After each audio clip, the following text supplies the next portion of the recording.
Le Loft Music Sud Radio. On continue pendant Yvan le Cuchius. Je crois qu'il faut presque toujours un coup de folie pour bâtir un destin. Marguerite Yourcenar. C'est la citation du jour, vous y êtes habitués, tous les dimanches, il y a une réflexion qui arrive comme ça.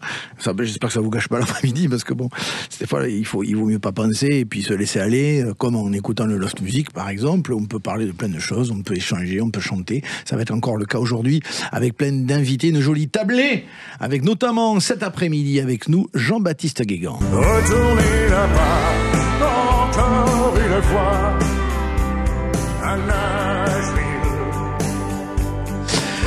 Le nouvel album de Jean-Baptiste s'appelle De l'ombre à la lumière. On en parle cet après-midi. Merci d'être là, Jean-Baptiste. Et c'est moi. Je vous remercie aussi. J'adore ces débuts d'émission où ça parle juste avant de prendre l'antenne. Et là, ça parlait de famille, d'enfants, voilà.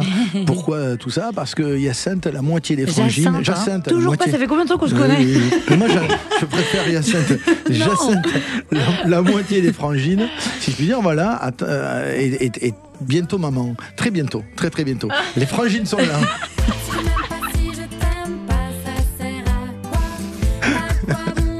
Ah non, mais des fois, je pense que je le serais déjà. Hein. Des fois, on ne sait pas, ça arrive et au moment où on l'a pas forcément complètement prévu, quoi. Ah bah, un peu d'avance, un peu. Je te le confirme. C'est ça. Ou alors avec un peu d'attente. Oui, un peu d'attente. Tu vois. Ouais. Les frangines sont là. Vous êtes là pour un nouveau single, en fait, qui annonce un album à venir, j'imagine, ou pas? Ou c'est vraiment un single 10 mois qui est là, j'allais dire, sans un album prévu? Alors intéressant comme question parce que c'est un single qui annonce une pause.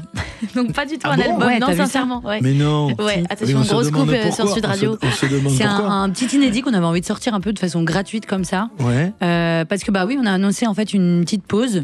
Ouais. Une petite pause qu'on explique comment alors que. Non mais on va l'expliquer dans 2 secondes, tu vois. Allez, dans 2 secondes. Réfléchissez à ce que vous allez dire. On est également avec un groupe qui, alors, 35 ans de scène. Un peu moins. Un peu moins ou un peu plus. Oh là, on a arrêté de compter. On a arrêté de compter. Quasiment 2500 concerts, ça c'est un peu plus même, peut-être. C'est quand même admirable. Il s'appelle, ça vous dit quelque chose? Marcel et son orchestre. Jamais content, ils se plaignent tout le temps. Les faucons, les yacas, les vaches, les rabat-joie. Jamais content, ils se plaignent tout le temps. Les faucons, les yacas, les vaches, les rabat-joie. Franck et Pierrick sont là. Merci d'être avec nous. Merci. Bonjour, merci de nous avoir invités. J'adore ces rencontres que l'on fait comme ça dans cette émission. On parle du nouvel album C'est pas à vous que ça m'arriverait. Marcel et son orchestre. Alors Jean-Baptiste Guégan, on est dans un album, un 4e album. L'aventure continue pour toi de magnifique manière. C'est-à-dire que tu continues à vivre ce rêve éveillé finalement, Jean-Baptiste. Oui, complètement, plus que jamais même. Et oui, c'est vrai. Pourquoi plus que jamais?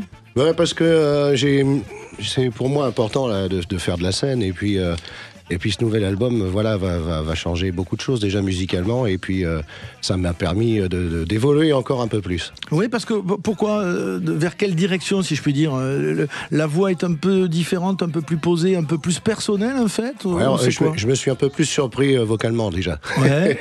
Mais pourquoi? Je me suis lancé un challenge, des chansons qui cartonnent, enfin qui vont vraiment très très hautes. Ouais. Et donc il y a ça, et puis musicalement aussi, on s'est bien amusé, moi et mon équipe, à faire cet album. Oui, bien sûr. Alors, quand je disais, il y a quelque chose de plus posé, peut-être j'ai lu que souvent vous parlez de cette sérénité, cette famille, voilà, où ça veut dire que on a dépassé une certaine époque où il y a peut-être des exagérations, des excès pour aller vers un Jean-Baptiste Guégan super épanoui, super calme, super sage. C'est ça l'idée? L'idée, c'est de rester sage tout en disant ce qu'on pense. Ouais. Mais et puis il faut que ça plaise à tout le monde et il faut surtout que ça corresponde à tout le monde. Mais j'aime bien chanter ce genre de trucs. Est-ce que c'est nécessaire que ça plaise à tout le monde? Ça peut déplaire aussi, c'est pas grave, non? Ah mais si ça déplaît, c'est pas gênant, moi ça me dérange pas. Moi ça me plaît en tout cas. Voilà. Qu'est-ce que ça t'a amené toutes ces interviews, ces choses? Parce que moi je me rappelle au début où je t'ai reçu, t'étais super timide.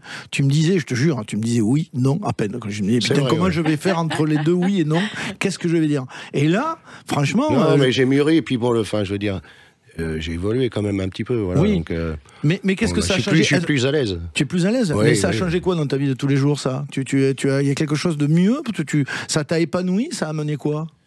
Je sais pas, je suis plus épanoui et puis je suis plus confiant. J'ai plus confiance en moi déjà, surtout. Ouais, c'est ça. C'est la confiance en soi. Ouais, complètement. Ouais.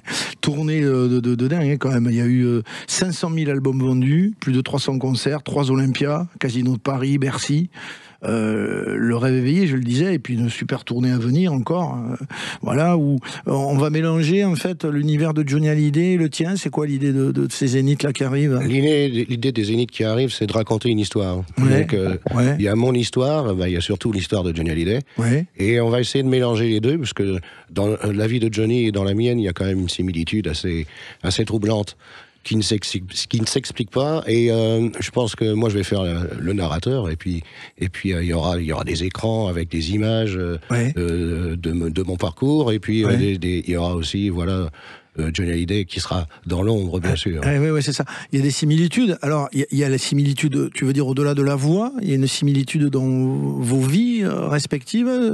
Alors, pour ne pas l'avoir connu et ne pas pouvoir pu lui en parler ensemble, mais c'est vrai qu'avec les gens que j'ai pu rencontrer au quotidien, les gens qui le connaissaient, lui surtout, notamment Michel Mallory, quand même, 50 ans d'amitié. Et qui a écrit pour toi. Quand je discute avec Michel Mallory, il me dit c'est incroyable quand même cette sensibilité que vous avez tous les deux, la même en fait, et c'est un peu cette pudeur qu'on a. Voilà. Alors après, dans la vie, j'en sais rien, j'en ai pas.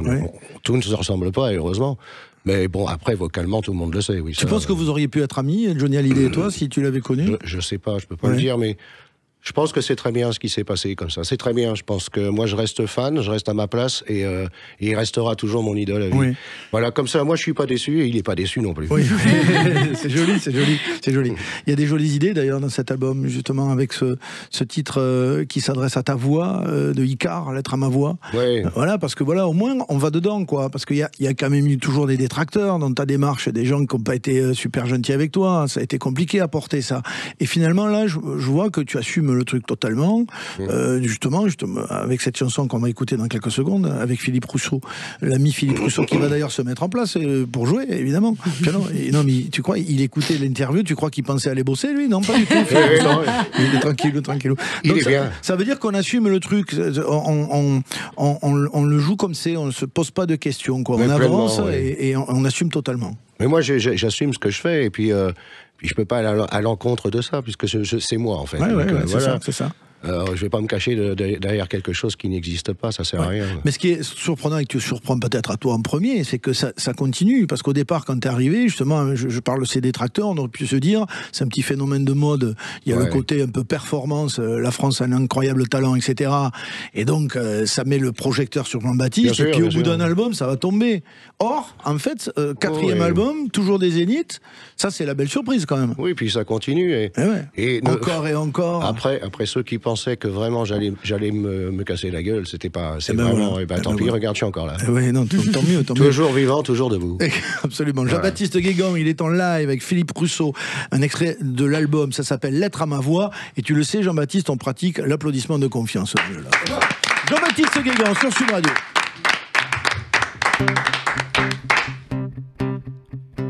Je vous vois, tout le monde m'écoute, personne me voit. En cas de doute, ouvrez les yeux, ce n'est que moi qui porte le costume de vos chansons posthumes. Et comment être moi sans être un peu vous? Qu'est-ce qui me restera quand je ne serai plus nous? Qui me regardera la nuit quand il est tard, au-delà de ma voix? Qui connaît mon histoire? Est-ce que c'est un hasard ou est-ce un rendez-vous? Le destin qui se marre, qui se moque de nous, qui mélange les cartes et les jette n'importe où. Fallait-il que tu partes pour que les gens me regardent comme une prolongation à ma vie, un point de suspension, un ami. Il faudrait que j'accepte cette mission peut-être, mais t'es comme mes yeux gris que je n'ai pas choisi. Tu vois, je te vous vois depuis que t'es en vacances. Si on ne se remet pas ici-bas de ton absence, c'est que personne peut-être ne souhaite s'en remettre.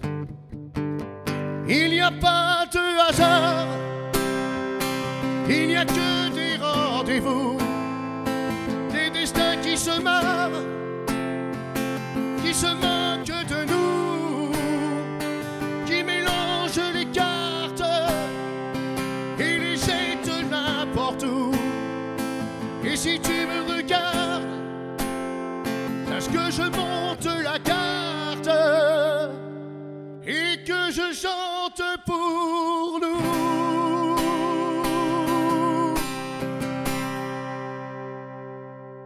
Lettre à ma voix, un morceau d'Icare qui figure sur cet album, le nouvel album de l'ombre à la lumière de Jean-Baptiste Guégan. Merci Philippe Prousseau pour ce moment de live dans le Loft Music comme on aime. On revient tout de suite avec les Frangines, Marcel et son orchestre et Jean-Baptiste Guégan. Est-ce que ça vaut la peine?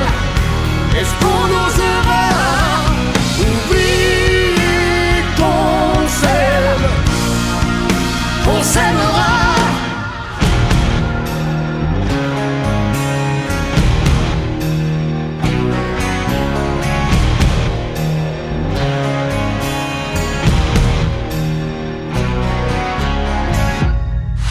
Le Loft Music Sud Radio, Yvan Cugius. Un Loft Music qui reçoit Jean-Baptiste Guégan, qui reçoit les Frangines et Marcel et son orchestre. Merci d'être avec nous ce dimanche après-midi sur Sud Radio. On a du live, on vient d'écouter Lettre à ma voix, extrait de cet album de l'ombre à la lumière dont on parle aujourd'hui de Jean-Baptiste Guégan, le 4e. Dans cet album, il y a bien d'autres choses que cette chanson écrite par Icare et cette belle idée comme ça de s'adresser à sa propre voix. Il y a également pour Jean-Baptiste Guégan Ma délivrance. J'ai signé sur les coins de table des contrats qui me liaient au diable.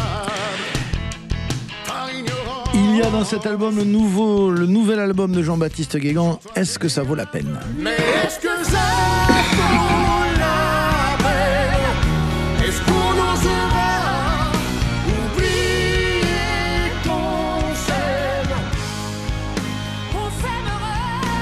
Avec un duo avec Chimène Badi. Oui. Oui. Qui vient d'où cette histoire de ce duo, Jean-Baptiste Guégan? Et j'avais une chanson qui m'était proposée que je puisse chanter tout seul cette chanson. Moi, j'avais commencé à la chanter, puis je me suis dit, mais j'ai une idée de faire un duo. Et vu qu'on avait déjà travaillé avec Chimène Badi à Bercy, justement, qui était venu me rejoindre faire un duo sur Je te promets. Et puis j'ai eu cette idée, je me suis dit pourquoi pas pour cet album rappeler Chimène Badi et elle a accepté volontiers de le faire avec moi. Il est également sur cet album Sur le fil.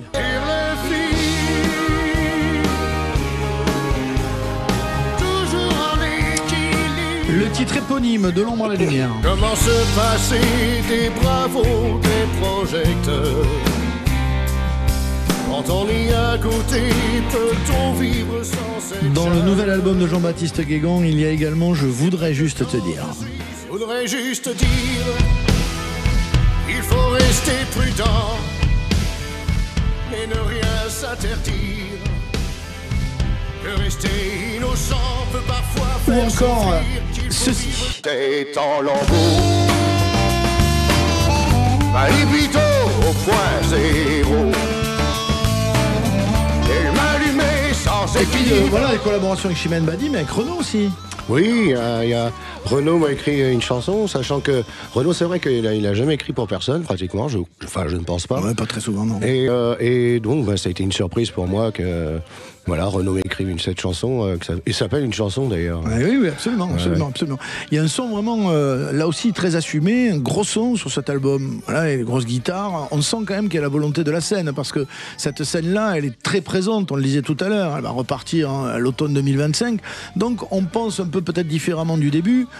Quand on écrit les chansons maintenant, Jean-Baptiste, sur l'aspect scène, quoi. On sait ce qui va vraiment envoyer le bois. Oui, mais je pense surtout à l'avenir. C'est pour ça que musicalement, je me dis, il me faut des chansons d'album, mais il n'y a pas que, il faut aussi beaucoup de chansons de scène. Ouais. Oui, parce qu'il y a des histoires de chansons. Les chansons ont une histoire sur l'album, mais certaines ont une histoire sur scène à part entière. C'est surtout qu'elles racontent beaucoup. Donc, si on veut les jouer, il y a sur scène, on peut jouer ces chansons-là. Ouais, l'enfance, elle se passe dans le Nord alors ou pas? Tu es un nordiste d'adoption, toi, Jean-Baptiste Hugon? Non, je suis breton, moi, là-bas. Ah, t'es breton. Et pourquoi t'es allé dans le Nord alors? Qu'est-ce qui s'est passé? C'est parce que j'ai rencontré ma femme là-bas. Ah, voilà.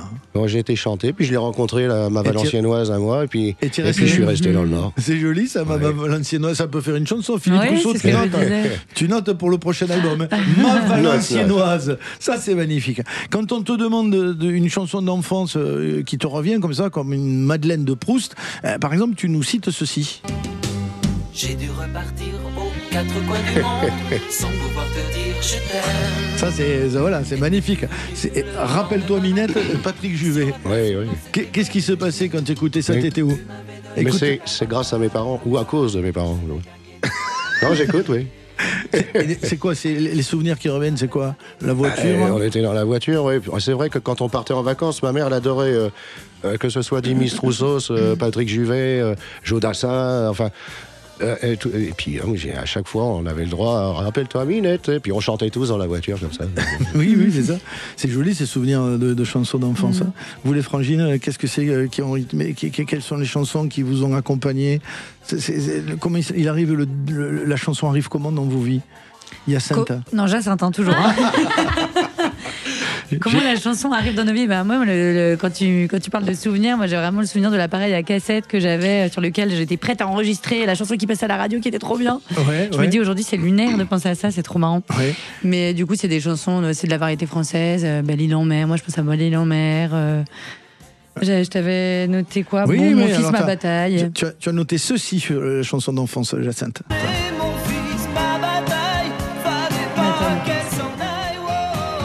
Ouais. Je vais même te raconter un truc qui me fout la honte, mais je m'en fous. Donc j'étais petite, cette chanson, mais alors vraiment, on l'adore, quoi. Mais je chantais, c'est mon fils Manhattan. J'avais pas compris que c'était ma bataille, tu vois. Je devais vraiment être petite. C'est mignon parce que quand on grandit, souvent, on s'aperçoit du sens qu'on n'avait pas compris à l'époque. Moi, c'était Souchon quand il disait « Tvart ta gueule à la récré ». J'entendais tarte. Oui, bien sûr. Tarte la gueule. Moi, j'entends toujours ça. Il faut qu'on t'explique alors. Anne, la chanson d'enfance pour toi, c'est ceci. Télé en noir et blanc. Bien sûr. On découvrait le rock'n'roll. J'adore, vraiment quand je l'écoute, j'ai limite envie de pleurer. C'est vrai? J'adore. Je suis fan de Pierre Bachelet et je sais pas, ça remonte toute mon enfance. Et c'est quoi les images qui arrivent avec ça? Franchement, on chante dans le salon avec mes frères, je sais pas, j'adore quoi. Dans la voiture en effet pour partir en vacances. Pierre Bachelet, je sais pas, ça me remplit de nostalgie et de joie, j'adore. Je comprends. Il y a d'ailleurs un lien avec le Nord, les garçons. Parce que Bachelet, quand même, le stade de Bollard à Lens, les corons, bien sûr. À chaque match. Et tout le monde pleure. Vous y allez au stade de Lens des fois? Vous y êtes déjà allé assister à cet hymne des corons? Un match l'an dernier parce que faut être abonné, quoi. Donc il y a un copain qui m'a embarqué, quoi. Jean-Baptiste, t'es foot toi ou rugby? Je suis très foot. Dis rugby. J'adore le rugby. Non, j'adore le rugby. C'est bien. Mais foot aussi un peu quand même. Ouais, tout ce qui est avec ballon, j'adore. Ouais, parfait. Les filles, on écouterait ce live alors, ce morceau, on va en parler, qui annonce une pause. Allez, c'est parti. D'accord. Ça s'appelle 10 mois. Ouais. Et vous êtes prête à le chanter? Allez, c'est parti. Applaudissements de confiance. Les frangines dans le loft. Jacinthe et Anne. Bien joué.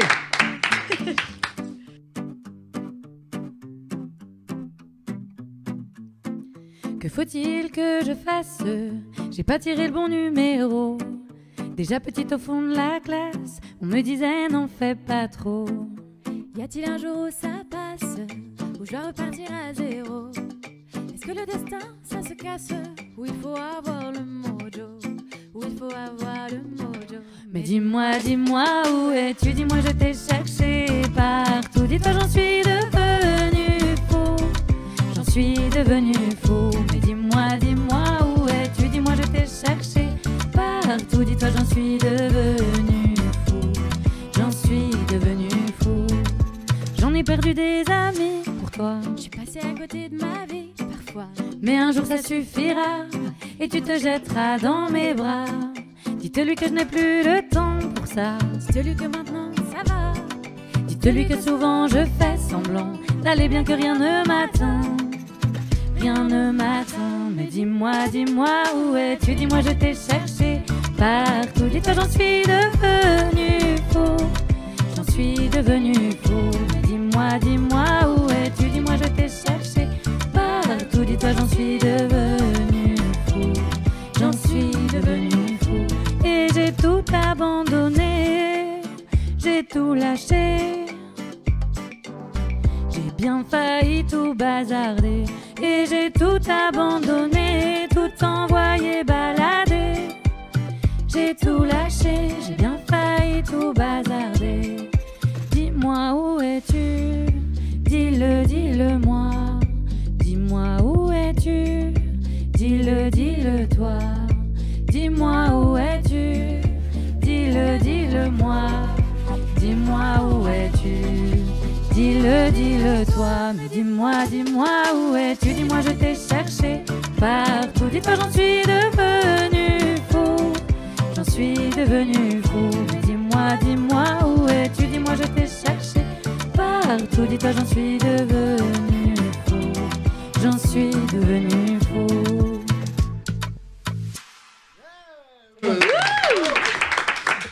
Dis-moi. Enfin.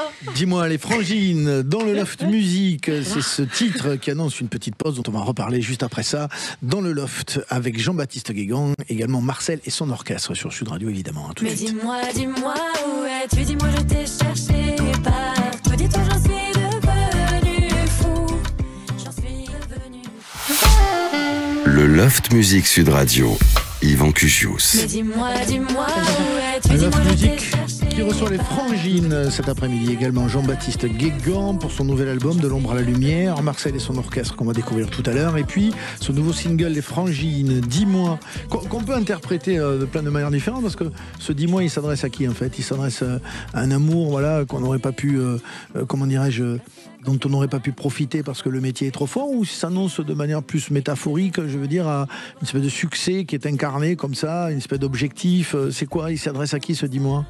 C'est un peu la recherche à ce après quoi on court tous après quelque chose. Ouais. Il y en a c'est l'argent, il y en a c'est l'amour, il y en a c'est le mojo aussi. Ouais, la chance. Début, enfin c'est vrai que ça peut être plein de choses différentes. Ouais. C'est ça qui est mais ça veut dire qu'on se sacrifie, on peut se sacrifier pour arriver à cet objectif-là, et que finalement, voilà, on peut aussi le regretter, c'est quoi? Ouais, je pense qu'il y a cette idée en effet de sacrifice en effet et de perte du présent. Ouais. Et de passer à côté de sa vie, de passer à côté du présent pour justement essayer de trouver quelque chose qu'on n'aura peut-être jamais, et de passer à côté de ce qui nous est offert là aujourd'hui tout de suite devant nos yeux, quoi. C'est toujours quelque chose qu'on a en tête, ça, ce succès. Vous avez connu le succès avec un titre écrit par Vianney. On recherche ce même impact sur les gens tout le temps. On essaie de se dire voilà, le prochain truc qu'on écrit, il faut que ce soit aussi fort, plus fort. C'est stressant, ça, Anne, par exemple? Non, c'est pas trop stressant. Je pense qu'on a la chance d'avoir un label qui est hyper, qui nous laisse très libre et du coup qui nous laisse aller là où on veut aller. Ouais. Donc évidemment qu'ils cherchent à ce que ça marche, hein, évidemment. Ouais. Mais on est quand même très libre dans notre écriture et dans nos compos, donc je pense pas. Et puis je pense que c'est pas trop ce qui nous motive en premier lieu. Ouais.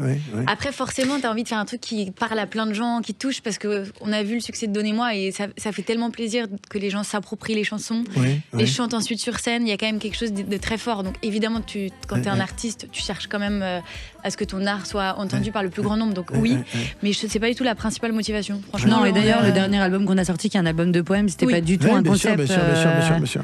Jean-Baptiste, toi, il y a cette même démarche, cette même réflexion. On a l'impression que tu peux, comment dirais-je, que l'impact que tu as par rapport au public n'est pas forcément lié à une chanson, mais plutôt quelque chose de plus large, en fait, toi, chez toi, non? Moi, c'est assez global, oui, en général. Moi, j'ai quelque chose d'assez particulier, c'est que j'essaye toujours de toucher l'impossible. Ouais. Explique-moi ça. Je sais pas, à travers mes chansons, j'essaye de pouvoir dire aux gens, de passer un message, en fait, et moi, en même temps, ça me soulage. Voilà. d'accord. Et donc, quand on peut pas discuter comme ça ouvertement aux gens, dire les choses en face, je préfère le dire en chanson. Oui, bien sûr, évidemment. C'est une bonne manière, ça. C'est beau, parce que je pense que c'est un peu un début de l'art. Que tu viens de dire. Je pense que c'est d'atteindre l'invisible, quoi. Oui, puis parfois il y a des choses qui ne passent qu'en chanson. Attends, Yvan, on est en train de discuter, en philosophe. Allez-y, je vous laisse les clés. La pause, alors, ce titre annonce une pause des Frangines. C'est d'un commun accord. Vous vous dites, on met une parenthèse. Chacun fait sa vie de son côté. C'est quoi? Vous êtes engueulés? Vous êtes séparés? Vous êtes fâchés? On est en fight total. Non, c'est une pause du projet, mais pas de musique. Déjà, ça c'est sûr que la musique, on n'arrêtera jamais. Enfin, je crois que l'une comme l'autre, ça a une grande place dans notre vie. Tu dis que les Frangines, le projet c'est les Frangines, donc votre duo, en fait, s'arrête en fait. En fait, on s'est mis d'accord sur le fait que là, nos vies ne nous permettaient pas d'enclencher un nouvel album. Et donc, on s'est mis d'accord. Nous, tu sais, depuis le début de notre projet, on est très dans le temps présent.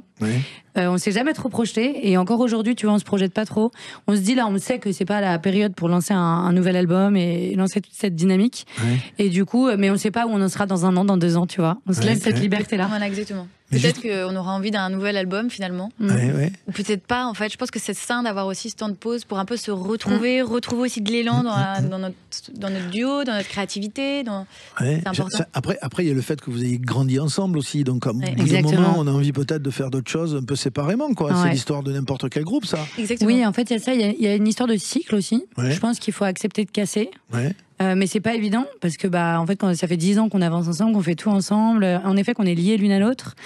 Et c'est ce que tu dis, je pense que c'est nécessaire en fait d'arriver à un moment de se dire en fait qu'est-ce que finalement toute seule je suis, de quoi j'ai envie toute seule aussi pour peut-être me revenir plus forte à deux. Ça fait aussi partie du processus de réflexion. Tu sais que ça a été le cas chez Marcel et son orchestre, qui plus de 35 ans de scène, 2500 concerts on le disait, et en 2012 si je ne m'abuse, ils décident de mettre une parenthèse, les garçons. Qu'est-ce qui s'était passé? Et vous revenez après en 2018, je crois, si je ne m'abuse non plus, avec une rétrospective, les meilleurs moments de Marcel, et puis c'est reparti. Qu'est-ce qui a fait qu'en 2012 vous avez arrêté le groupe après 20 ans, non, au moins déjà? Ouais, je crois au moins, c'est ça. Mais il y a eu un coup de fatigue, effectivement. Pendant 20 ans, on a fait entre 80 et 120 dates par an. On était 200 jours par an sur les routes. Et je crois qu'à un moment, on avait le sentiment de faire un peu cher à camion, quoi. Et du coup, on s'est dit, voilà. Camion, et tu vois, on s'est posé, et puis on faut savoir après quoi on court, quoi. Voilà. Et puis bon, on passait à côté de nos vies à pas mal d'endroits, quoi. Et donc, je crois que quand tu mets 2 mois et demi pour faire un punk rock, tu te dis bon, peut-être que c'est le moment de faire une pause, quoi. Ouais, c'est ça, oui, c'est clair. Il n'y avait pas que ça aussi, il y avait aussi le fait que d'en faire beaucoup, il y avait comme une espèce de normalité, et comme si on se rendait plus compte de la chance qu'on avait de faire ça. C'était devenu comme un boulot normal, ce qui rendait les choses dommages, quoi. Tu penses que on pourrait tomber là-dedans, Jean-Baptiste Guégang? Est-ce que tu as constaté sur ton parcours jusqu'ici quelquefois une espèce d'habitude peut-être qui pourrait être un peu lassante? Routine. De routine. Je cherchais le mot. D'avoir la routine, mais ça arrive dans tous les milieux. Mais je pense que il faut savoir se remettre en question et puis pour mieux redémarrer. Oui, ça m'est déjà arrivé d'être dans le doute un peu, de me dire mais qu'est-ce que je vais faire maintenant? Mais on fait des rencontres dans la vie. Je pense que les rencontres sont vachement intéressantes, notamment avec les gens. Voilà, on fait des rencontres et puis tiens, il y a une idée qui revient et puis on s'y remet petit à petit et puis ça recommence comme ça. C'est ça. Les filles, les Frangines, on vous a demandé une chanson sous-estimée. C'est-à-dire qu'une chanson qui vous semble un peu être passée sous les radars, quoi. Que vous aimez bien vous, mais que les gens n'ont pas eu l'occasion d'entendre vraiment parce qu'elle n'a pas été assez médiatisée, par exemple. Alors, Jacinthe, tu nous réponds celle-ci. J'adore. Douce innocence, bénie d'insouciance, amenez-moi. J'adore. Raconte-moi, quelle est cette chanson? Parlement. C'est qui? Moi, elle m'émeut vraiment. Ouais, c'est Pani et Kenji. Et à ton avis, qu'est-ce qu'il a écrit avec eux, enfin pour eux? Qui Vianney, bien sûr. Voilà, vous êtes fan, tu es fan de Vianney en fait. J'aime beaucoup son écriture et j'aime beaucoup, je trouve qu'il est fort en mélo, elle est hyper émouvante cette chanson, je la trouve trop belle. Anne, quand on te demande une chanson d'amour, parce que chanson sous-estimée, t'as pas Si, j'ai dit un artiste, il est pas sous-estimé, hein, il est connu et tout, mais c'est vrai que parfois il passe pas beaucoup en radio ou à la télé, c'est Noé Préchoff. Ah oui, on l'écoute, tiens. J'aime beaucoup. Tu me dis que tous dansent, même la gêne, même la haine, même l'errance. Que tous dansent, la solitude, l'état de siège, l'état d'urgence. Il est chez Tôt ou Tard, Noé Préchoff, je crois. Ah, peut-être. Oui, je sais pas. En tout cas, c'est vrai qu'il passe pas le cap peut-être d'une notoriété assez large. Noé Préchoff, ici, je pense qu'il fait son chemin et tout. Mais c'est vrai que parfois, je me dis, c'est marrant que cet artiste-là perce pas encore plus parce qu'il écrit des textes extrêmement forts. Il a une super belle voix. J'ai jamais vu sur scène, donc je sais pas ce que ça donne, mais je trouve que vraiment, il gagne. Enfin, moi, je l'écoute tout le temps. Tout le temps. La chanson d'amour de Anne des Frangines, c'est ceci. À marcher sous la pluie, 5 minutes avec toi, et regarder la vie tant qu'il y en a. Te raconter la terre en te bouffant des yeux, te parler de ta mère. Éternel Renaud. Chanson d'amour pour son enfant. Et elle est magnifique, cette chanson. Franchement, je pense que c'est la plus belle chanson. Chacun a ses chansons d'amour. De la France. Jean-Baptiste. Oui, chanson d'amour. Là, j'ai choisi un amour pour mes enfants. Oui. Chanson d'amour de Jean-Baptiste Guégan. C'est, comment vous dirais-je, évidemment ceci. Que je t'aime, que je t'aime, que je t'aime. En symphonique, là, du coup. Version symphonique. Oui, c'est la version symphonique. Oui. Absolument. La plus belle chanson de Johnny, tout court, celle-ci. Jean-Baptiste Guégan. Enfin, il en a fait beaucoup. Non, mais toi après, c'est celle-là la plus connue, oui. Et puis, elle est vraiment très très belle. Ouais. Qu'est-ce qui te fascine et te touche vraiment dans cette chanson? C'est le fait de s'adresser comme ça à son amour. S'adresser surtout à son, je dirais, à sa femme comme ça, enfin sa moitié. Ouais, c'est ça. Et puis tout ce qu'il dit dedans, là, c'est exactement tout ce qu'on peut faire dans la vie avec une femme. Ouais. On peut en faire des choses. D'abord, il faut que je la réécoute, en fait. C'est ça qu'il dit. C'est une forme de Kama Sutra, quoi, tu veux dire. Non, mais les paroles. C'est que là, on a envie de la réécouter. Oui, non, mais c'est vraiment ce qu'on peut faire par amour. Oui, bien sûr. Et Dieu sait qu'on peut en faire. Chanson sous-estimée de ton côté, Jean-Baptiste Guégan, c'est ceci. J'ai dû vraiment faire de mon mieux. Attends, laisse-moi là. C'est tout l'idée. Celle-ci, Ma main au feu. C'est une ancienne chanson, elle est très bien celle-là. Ouais, c'est une chanson. C'est Michel Mallory qui a écrit ça pour Johnny aussi. Ouais. Mais non, c'est sous-estimé. C'est un grand mot parce que voilà. Mais il y en a plein chez Johnny de sous-estimés. Enfin, en tout cas, qui sont passés sous les radars. Oui, il y en a plein qui sont passés. Mais j'aime bien cette chanson parce que c'est encore une chanson d'amour, bien sûr, mais une comparaison entre aimer la vie et puis aimer les gens qui nous entourent. Ouais. Jean-Baptiste Guégan est dans le Loft Musique de l'ombre à la lumière, nouvel album, Les Frangines avec le nouveau single 10 mois et Marcel et son orchestre à venir juste après ça. C'est la tuile, il y a une faille spatio-temporelle, libérée, délivrée, faut corriger ça. Le Loft Musique Sud Radio, Yvan Cugius. Une curieuse accumulation. Un Loft Music qui reçoit Marcel et son orchestre cet après-midi, également les Frangines et Jean-Baptiste Guégan. Marcel et son orchestre, on le disait tout à l'heure, 35 ans que ça dure, 2500 concerts, etc. Et ce nouvel album, c'est pas à vous que ça m'arriverait. On va parler de cette ligne éditoriale du groupe, en fait, avec cette chanson festive, punk, ska, rock, en français, voilà, qui fait un peu un pied de nez depuis 35 ans au rock dans les codes qu'il évoque, qui l'entoure et qui est vraiment une démarche en même temps revendicative et vraiment festive aussi, quoi. C'est tout ce qu'on peut définir de Marcel et son orchestre. Écoutez un extrait de ce nouvel album, ça s'appelle Maudit Karma.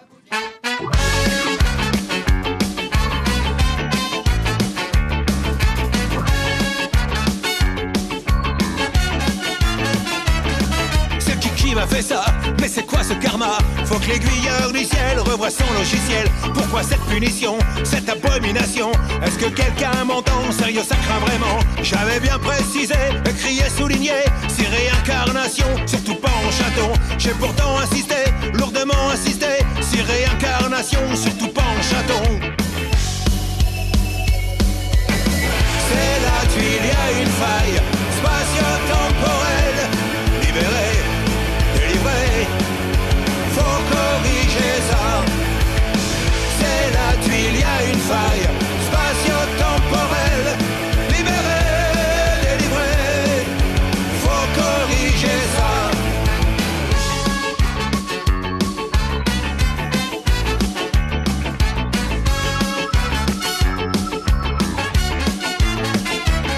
J'pataugeais dans le pire, quand une main sans prévenir me saisit par le col, me soulève du sol, et disant ma beauté, commence à m'embrasser. Et là devant mes yeux, on peut pas plus affreux, ce sourire de requin, les yeux pleins de venin. Horreur, malheur, j'ai fait pipi de peur, ce sourire de requin, les yeux pleins de venin. Horreur, malheur, j'ai fait pipi de peur. C'est la tuile, y a une faille spatio-temporelle. Libéré, délivré, faut corriger ça. C'est la tuile, y a une faille spatio-temporelle. Libéré, délivré, faut corriger ça.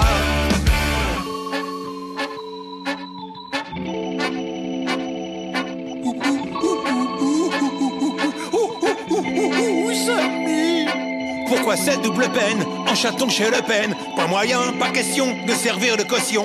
Je serai pas l'instrument, y a pas d'arrangement derrière ces vidéos qui tournent sur les réseaux. Les sourires, les selfies, le père sous le tapis. Y a toujours comme hier, les mêmes boucs émissaires. Les sourires, les selfies, le père sous le tapis. Y a toujours comme hier, les mêmes boucs émissaires. C'est la tuile, y a une faille spatio-temporelle. Libéré, délivré, faut corriger ça. C'est la tuile, y a une faille spatio-temporelle. Libéré, délivré, faut corriger ça. C'est la tuile, y a une faille spatio-temporelle. Libéré, délivré, faut plus jamais ça. C'est la tuile, y a une faille spatio-temporelle. Libéré, délivré, faut plus jamais ça.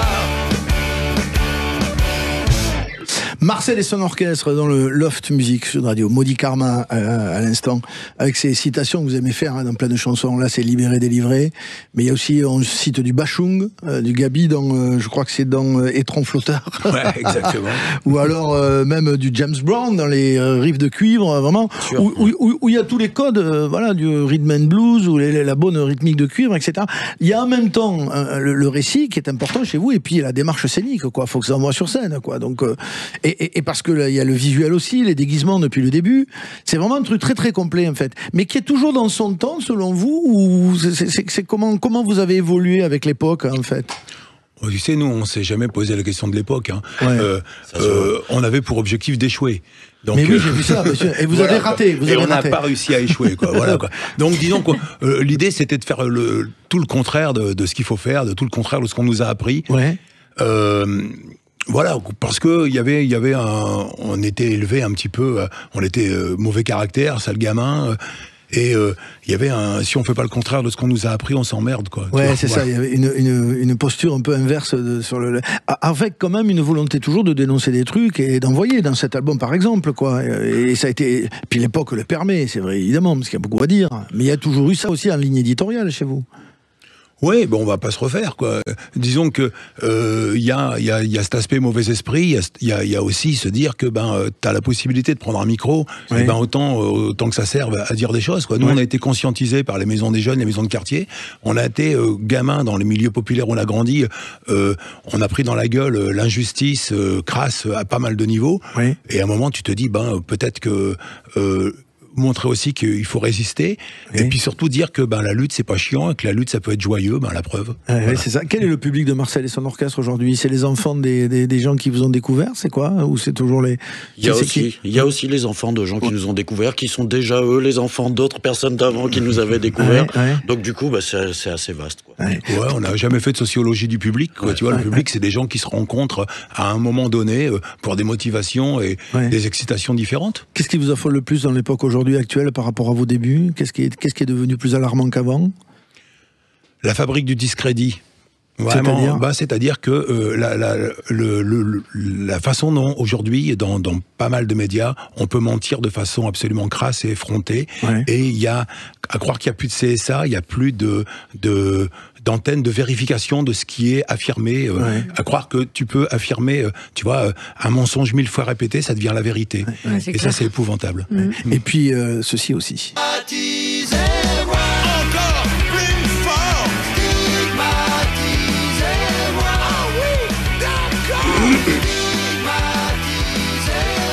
On l'a entendu tout à l'heure, le maudit karma, parce qu'on ne l'a pas expliqué, mais c'était l'histoire d'un mec qui se réincarne, qui est réincarné en chat de Jean-Marie Le Pen, en fait. De Marine Le Pen. De Marine Le Pen, pardon. Là, on est sur la stigmatisation, l'idée, que vous donnez plein d'exemples de ce phénomène qui est quand même assez récent, ou qui est très exacerbé, quoi. Ouais, c'est-à-dire que, mais c'est aussi se dire, Marcel, c'est monsieur, madame, nous tous. C'est l'histoire, tu vois, c'est un quinquagénaire aujourd'hui. C'est intéressant, ce lapsus. Un quinquagénaire. Et qui, tu vois, qui a bon cœur, etc., qui peut être lourdeau, qui peut être maladroit parfois, c'est monsieur, madame, tout le monde, quelque part. Et qui, finalement, on lui dit, t'es hors du jeu parce que t'es le mâle blanc dominant, parce que ceci, cela. Et il comprend pas bien, quoi. C'est la façon de faire des catégorisations comme ça, quoi. Et il dit, ok, elle est stigmatisée, moi, mais pas trop vite. Oui, c'est ça. Encore une citation.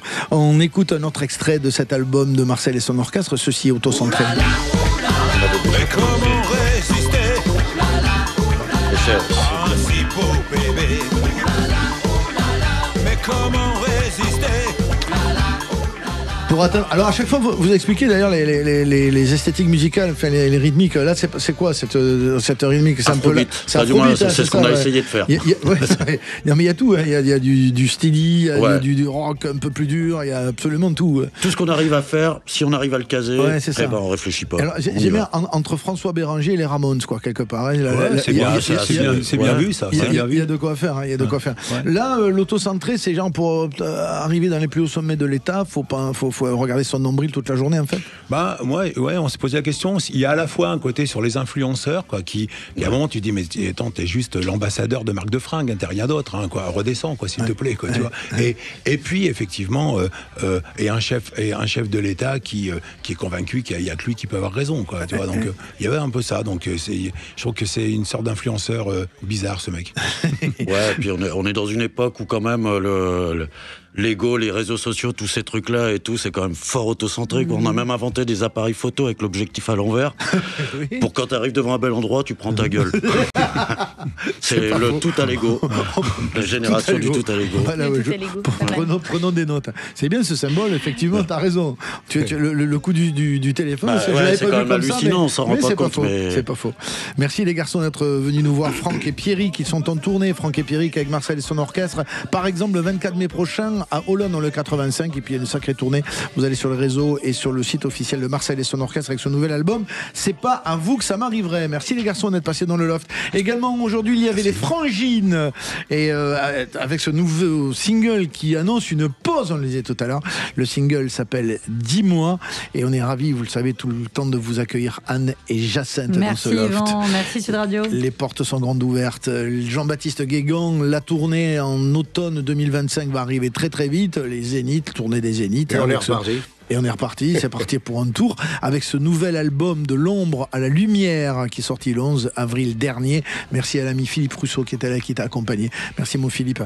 Merci à toutes et à tous, merci à toutes les équipes. Merci à Anthony à la réalisation et Enzo Ramos à la préparation de cette émission et à la programmation. Rendez-vous la semaine prochaine, même heure, même endroit, dimanche prochain. Bonne semaine à tous. Il n'y a pas de hasard, il n'y a que